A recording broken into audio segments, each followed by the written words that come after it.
নমস্কার, রিমস রসুইয়ে সবাইকে স্বাগত জানাই।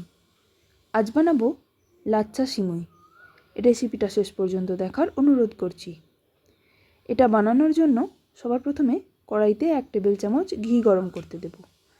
আমি এখানে কিছু ড্রাই ফ্রুটস কেটে নিয়েছি, সেটা এবার এই ঘিয়ের মধ্যে দিয়ে ভেজে নেব। ড্রাই ফ্রুটসগুলো ভাজা হয়ে গেলে এর থেকে অল্প একটু তুলে রেখে দেব গার্নিশিংয়ের জন্য। আমি এখানে 150 গ্রাম লাচ্ছা সিমুই নিয়েছি। এটাকেও কম আঁচে 7-8 মিনিট ধরে ভেজে নেব।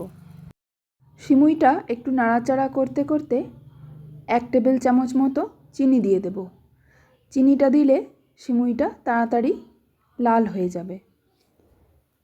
সিমুইটা যখন লাল হয়ে যাবে তখন গ্যাসের ফ্লেমটা বন্ধ করে দিয়ে 1/3 কাপ মিল্ক পাউডার দিয়ে দেব।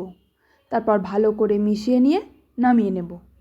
এরপর কড়াইতে 1 লিটার দুধ গরম করতে বসাবো। তার মধ্যে 3টে ছোটো এলাচ ফাটিয়ে দিয়ে দিলাম। এবার নাড়াচাড়া করতে করতে দুধটা যখন অল্প গরম হয়ে যাবে তখন 1/4 কাপ মতো দুধ তুলে নেব। তারপর এর মধ্যে 1/2 কাপ চিনি দিয়ে দেব।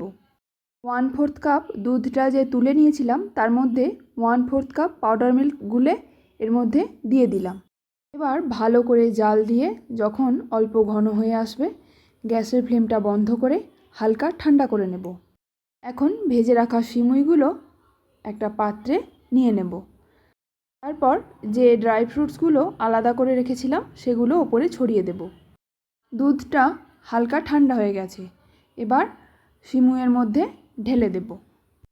সম্পূর্ণ ঠান্ডা হয়ে যাওয়ার পর ফ্রিজে ঘন্টা 2 রেখে তারপর ঠান্ডা ঠান্ডা সার্ভ করব।